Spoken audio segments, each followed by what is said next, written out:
Hello everyone, my name is Jerry, and today I would like to introduce everyone to the study of cryptography, and also discuss a little about cryptocurrency and blockchains.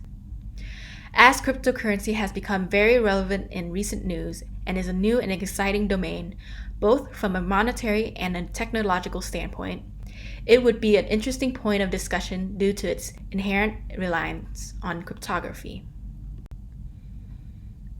But before we really dive into the fun parts of cryptography, the encryption, decryption, and the math behind them, let's talk about what cryptography is and its history. So, what is cryptology? Cryptology is the process of obfuscation of information which can later be decoded using keys to reveal the hidden message. It's a way of sharing information without fear of it being intercepted or leaked. The term cryptology is derived from the Greek's kryptos, which means hidden, and logos, which means word. Together, they mean hidden words, or secret message. The use of cryptology can be dated back to antiquities, in the form of tablets and cuneiforms from the Egyptians. The first recorded usage of cryptology was back in 400 BC by the Spartans, a way of communicating between military commanders. This form of encryption was called a six-tailed cipher, a form of substitution encryption. Another notable example would be back in ancient Roman times, when Julius Caesar devised a form of encryption that involves shifting the alphabet by a number of positions. This is a form of encryption commonly known as the Caesar cipher, or the shift cipher, and was used as a way of delivering important diplomatic and tactical information without fear of interception. To demonstrate what a shift cipher is, I have constructed two alphabets right here, with the first one being the plain text or normal alphabet, and then the second one being the cipher or the shifted alphabet. Traditionally, a Caesar cipher would have a shift key, or how many position it is shifted by is 3. But for this example, the shift key is 2, which means the alphabet has been shifted by 2 positions. As you can see, so it starts right here at C.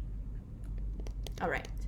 So for example, I have a friend named Tom, and we're in class and he wants to send a message, but he doesn't want anyone to know what the message is. So he decides to use a shift cipher. So here's his message. It's "Hi Jerry." And now he will begin the process of encrypting or hiding the message. So first off, so let's go through the motion of encrypting the message. So we have the H. So H up here corresponds with J. I corresponds with K. J corresponds with L. E corresponds with G. R corresponds with T. And I corresponds with K.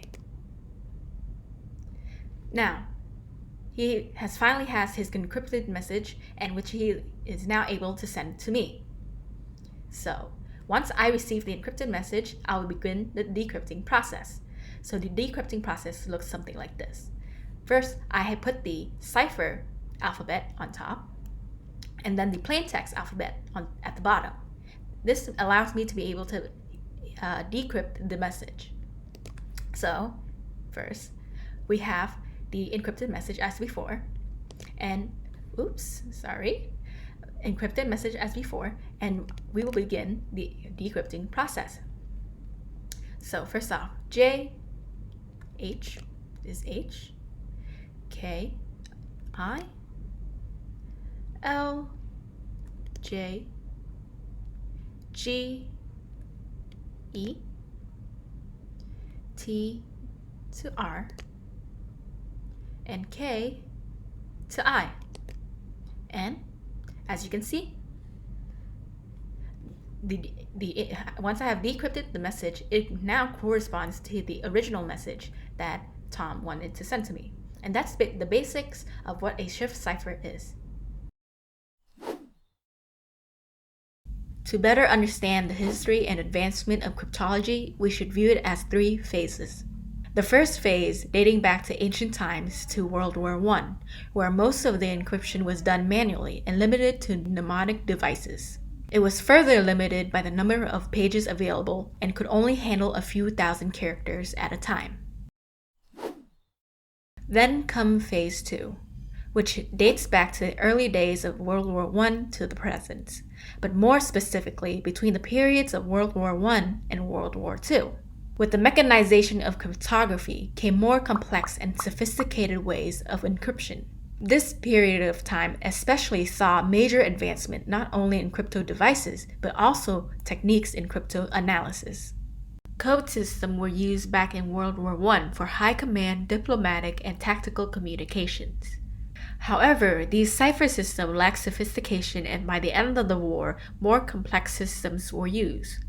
Most famous is the German ADFGVX fractionation cipher, which is the form of product ciphers. The advancement of telecommunication technology such as telegrams and radios, alongside more advanced mechanical and electromechanical technologies in the 1920s, allowed for more major development in crypto devices. During World War II, crypto machines and analysis technique of cipher machines saw steady improvements as nations were faced with challenges of creating more sophisticated cipher machines and cryptological services that could outpace each other.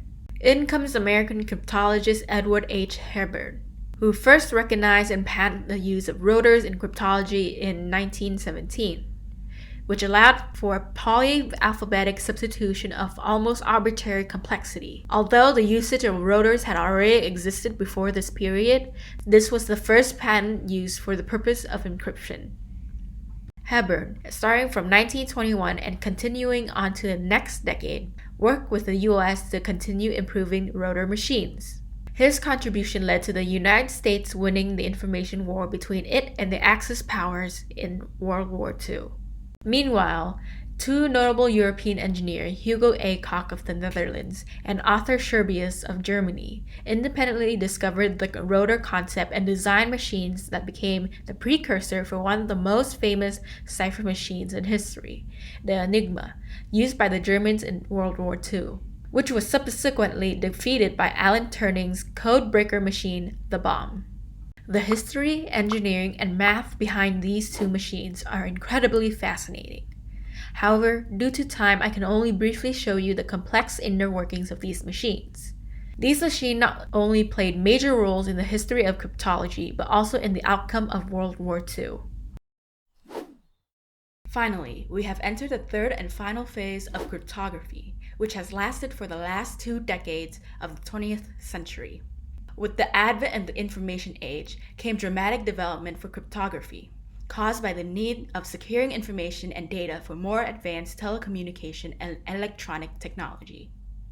In this period, cryptography saw a switch to electromechanical devices, and alongside the development of silicon chips, which dramatically increased the capacity at which computers can handle and process several gigabytes of data per second, allowing for the processing of trillions of ciphers at a time. Some example of these silicon chips can be seen in the Data Encryption Standards, or DES, which was 56 bits long. But due to the rapid development of chips being able to handle more data in more compact sizes, came along the Advanced Encryption Standards, also known as AES, which is 256 bits long. Modern computers now commonly use AES, which can generate over 115 times 10 to the power of 75 possible combination of keys, making it impossible for anyone to brute force an encryption. As one can see, cryptography has come a long way, with much of its use being for military and diplomatic purposes. Now that we've gotten the history out of the way, it's time to get into the math and process behind cryptography. But before that, let's establish some key terms.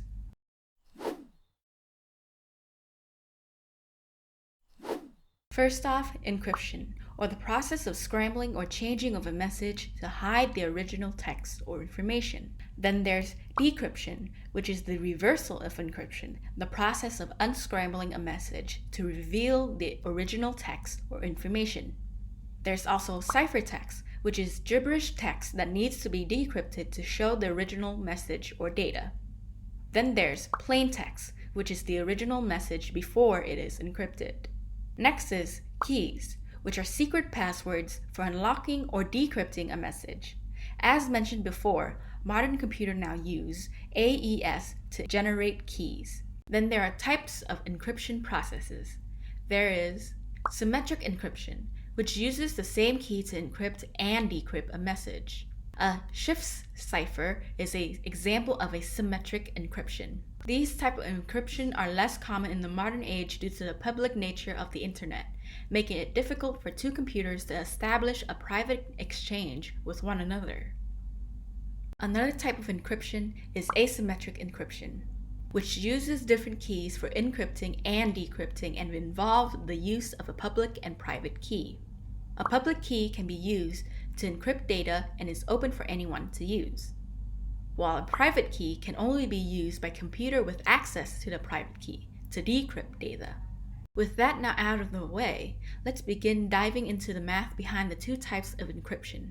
Let's first start off with symmetric encryption. Aside from the example shown for Schiff cipher, there's the more widely known and commonly used encryption called the secret key exchange, or also known as Diffie-Hellman. It was first published in 1976 and requires the two computers to first establish a private agreement to exchange information. Now that we know what Diffie-Hellman is, let's dive into the math behind the process. But before we enter into the math behind the Diffie-Hellman and the secret, or known as the secret key exchange, we need to first discuss an important concept within cryptography, and that is modular arithmetic. One of the things that is important within modular arithmetic is a modular function. So a modular function, basically, you take the mod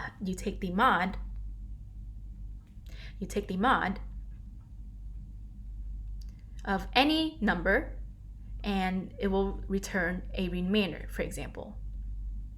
So for example, if it's mod 12 of 13, like this, I would get 1, something like that.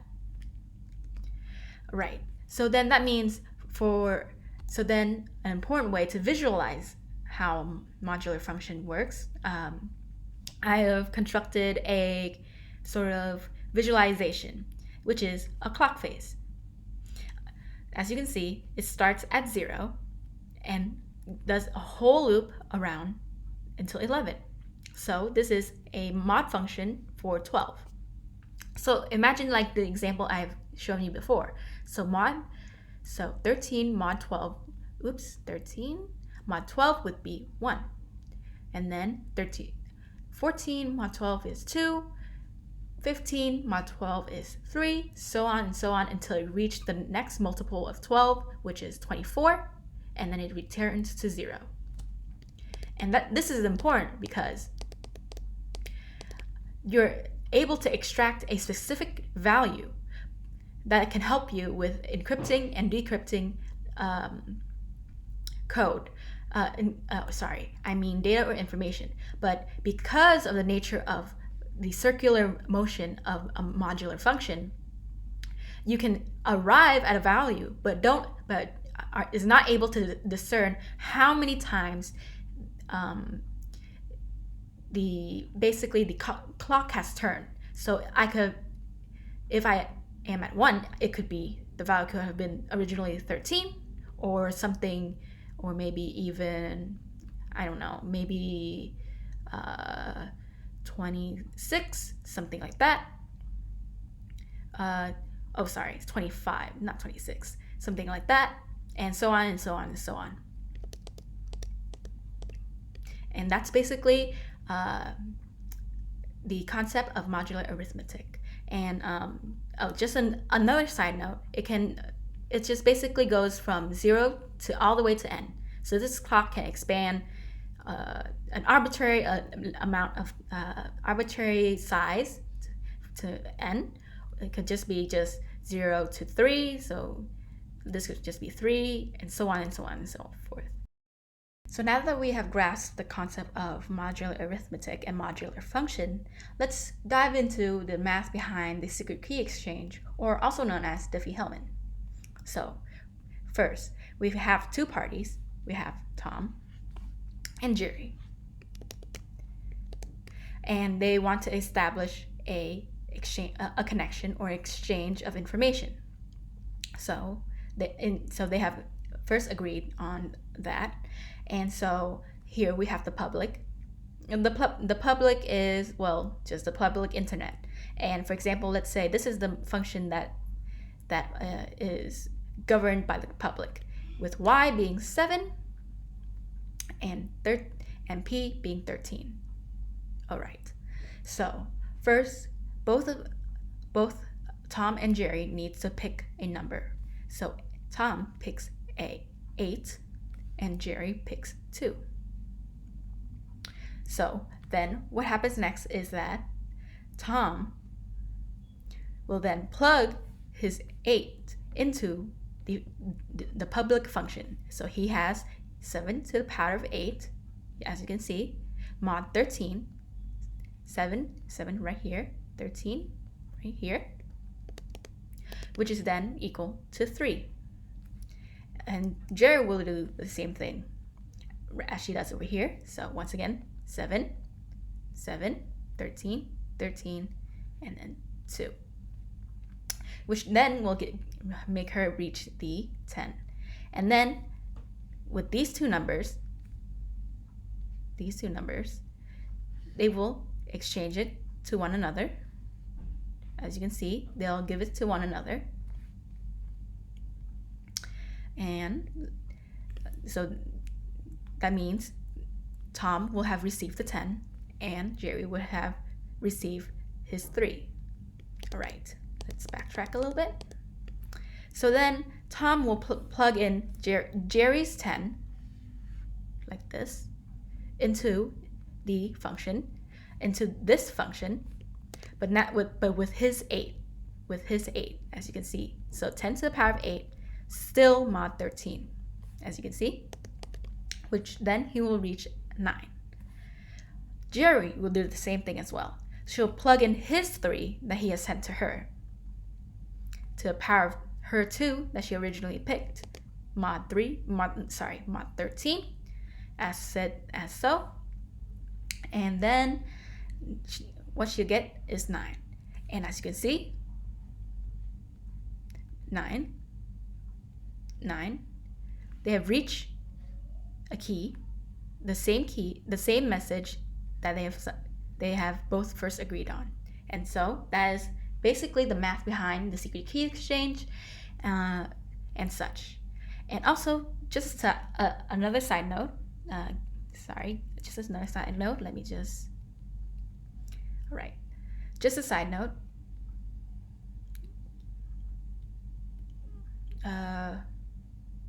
For example,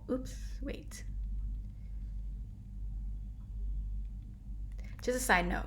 For example, if an interceptor is able to know Tom's 8 and Jerry's 2 for some reason, they can try and, for example, plug it into the original function.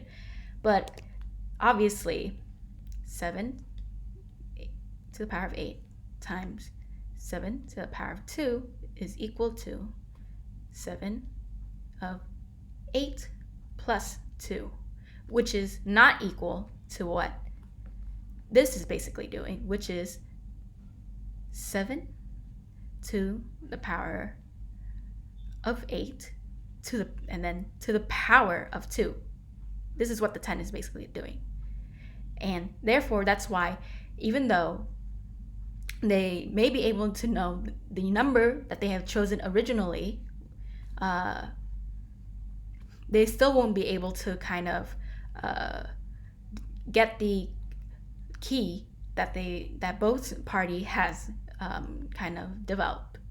Despite this being a secure way of exchanging information and data, due to the nature of this type of encryption using the same key to encrypt and decrypt, this method is susceptible to man-in-the-middle attacks.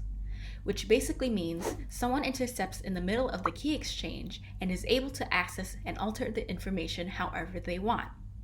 To combat this problem, we must introduce asymmetric encryption, which makes it impossible for the interceptor to decrypt the message and gain access of the data even if they were able to intercept the key exchange. One form of this type of encryption is called the public key cryptography, or more commonly known as RSA. RSA is widely used today to secure information and data, ranging from web browser to emails and to chat and other communication channels. So let's go ahead and dive into the math behind this process. Similar to Diffie-Hellman, it too also uses modular arithmetic, however with an added aspect of complexity that makes it more secure. Alright, now it's time to dive into the math behind public key cryptography, also known as RAS. So one thing I would like to just make amend from the last example is that encryption and decryption operates on prime numbers, and the bigger the prime numbers, the bigger the security. So usually the prime numbers can range from 2,000 characters to 4,000 characters, which helps vary the length of the security of the encryption and subsequent decryption. All right, so let's start. So once again, we have our space. We have our two parties, Tom and Jerry, and our public. But in this case, we don't have a function yet. And instead, it's just a prime number, 7, for example. And this number is publicly known. Everyone knows it, everyone has access to it, and they can do whatever they want with it. Okay, so now let's say Tom and Jerry wants to establish a connection and exchange information privately. So first, he has to choose his two prime numbers. For his P, he chooses 23, and for his Q, he chooses 19. And then he has to times them together and so the product is 437. So 437 is then sent into the public. And from here, Jerry has the public key. This is his public key. Jerry has his public key. So then she chooses a message that she wants to send back to him. So Jerry chooses 22 because 2 is her favorite number. Let's say that's her message. And we know that, and now she has to do the encryption part of her message. So with the public key provided, and she knows that the public E is 7. All right, let's go with right here. So then she plugs her 22 right here, and the 7 here, and she plugs Tom's public key of 437 into here, which then results in 344, right? So 344, that's her private key.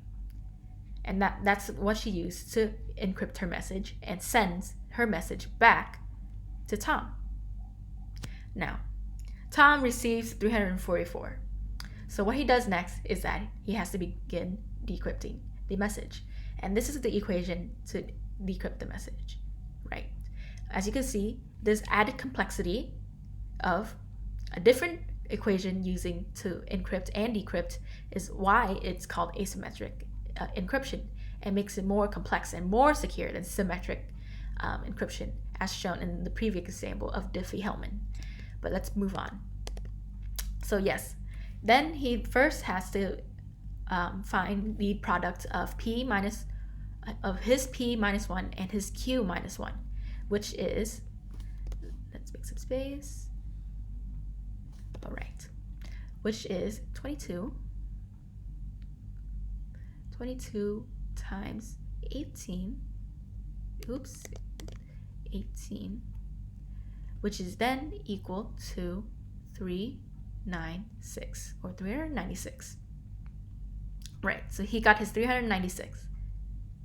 So then he plugs that into the modular function. He has to make sure that it has to equal to 1. So he has to find out what D is. So then he computes the D, which turns out to be 283. Sorry, let me rewrite that. 283. Then from there, he is able to start decrypting Jerry's message. So for example, let's say the message is M. So there's C, right? C is the 396, and then there's D, which we just got, is 283. So let's go ahead and do that. C is the 3. Oh, sorry. I'm sorry. 3 is the private key that Jerry has provided. So it would be the 444. And then from there, Tom is able to compute and start the decrypting process. So he has 344, which is the private key that Jerry has provided, to a power of 283, which is what he got from computing his P and Qs right here, and to the mod of 437, which was his public key. And from there, he gets a result of 22. The original message that Jerry sent. All right. Isn't that amazing? Also, another example of a cool way to use public key cryptography is that instead of using private keys to encrypt a message, which later can be used, which then can be later used to have, which we show here. Instead, the private key can then be used as a digital signature of a person. For example, I send a message of 22, and I use my digital key here. And since everyone has access to a public key, they're able to decrypt this message pretty easily. But because they know that it is encrypted with my is signed with my private key, they know for sure that it has to be me.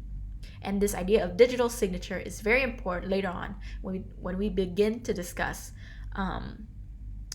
cryptocurrency and blockchains. Now that you've seen the magic that is public key cryptography, we can now talk about cryptocurrency and blockchains.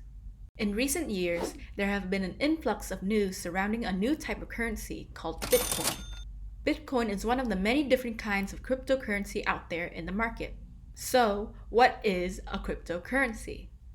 Cryptocurrency is basically digital money. However, unlike the dollar bill and the euro, cryptocurrency is decentralized, meaning there is no central authority maintaining or managing its value, but rather it is reliant on a network of users. And it is also encrypted via blockchain.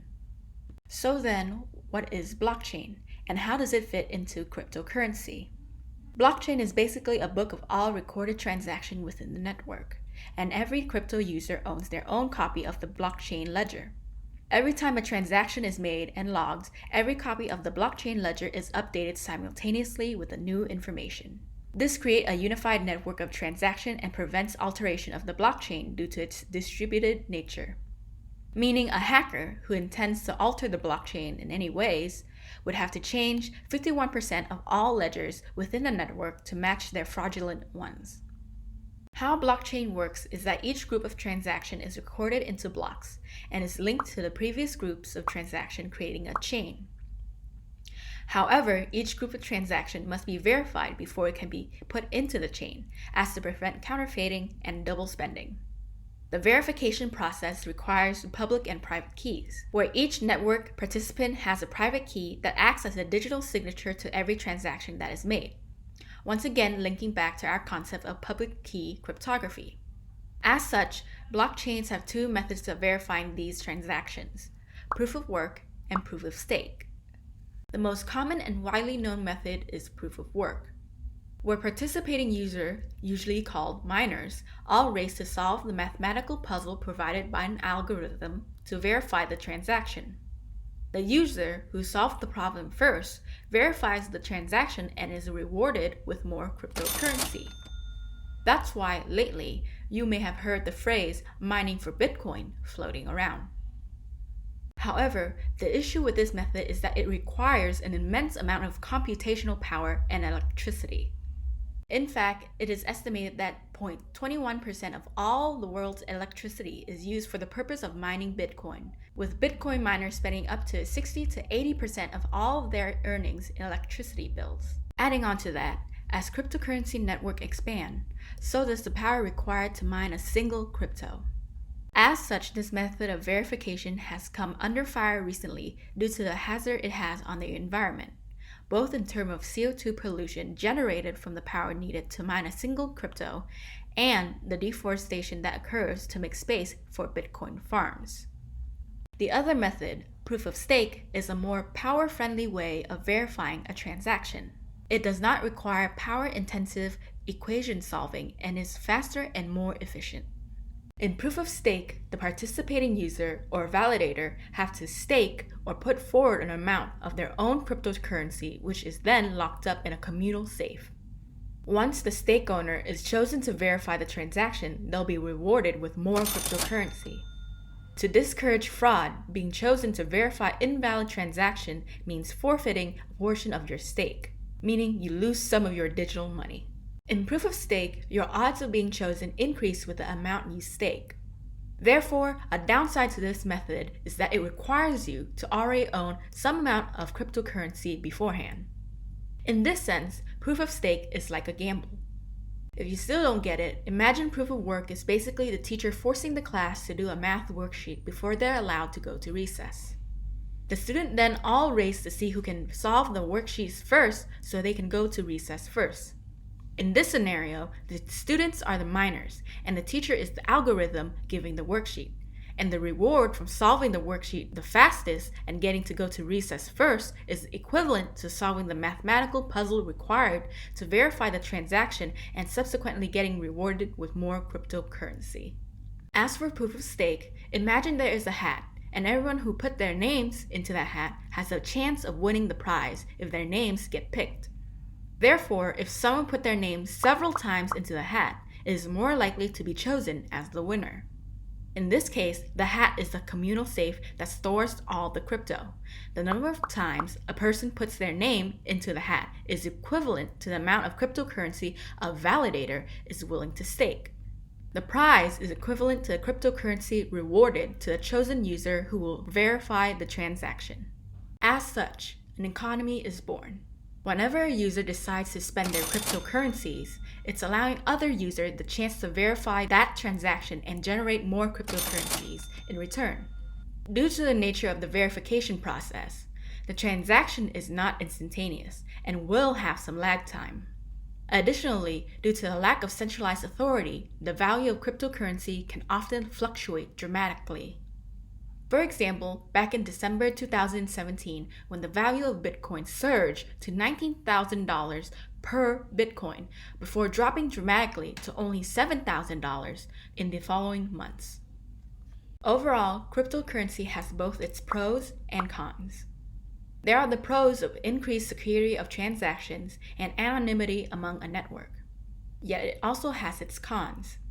The verification of cryptocurrency, specifically mining of bitcoins, pose immense environmental hazard issues, and while anonymity can be good, it can also allow for cryptocurrency to be used for illicit purposes like money laundering and tax evasion. And with no central authority, cryptocurrency value tends to fluctuate often. In conclusion, both cryptography and cryptocurrency pose new and exciting potential in the realm of digital space and computer science. The way cryptology continues to expand as technology develops to become more complex results in the increased sophistication and viability of cryptocurrency as a form of money, which is increasingly fascinating. To watch the way information is changed, altered, transformed, and reversed is exciting. And seeing the math behind it is also endlessly interesting. I hope with this video I was able to share my own fascination with cryptography and shed light on a topic that most might have not known of. Once again, this has been Jerry, and thank you so much for watching.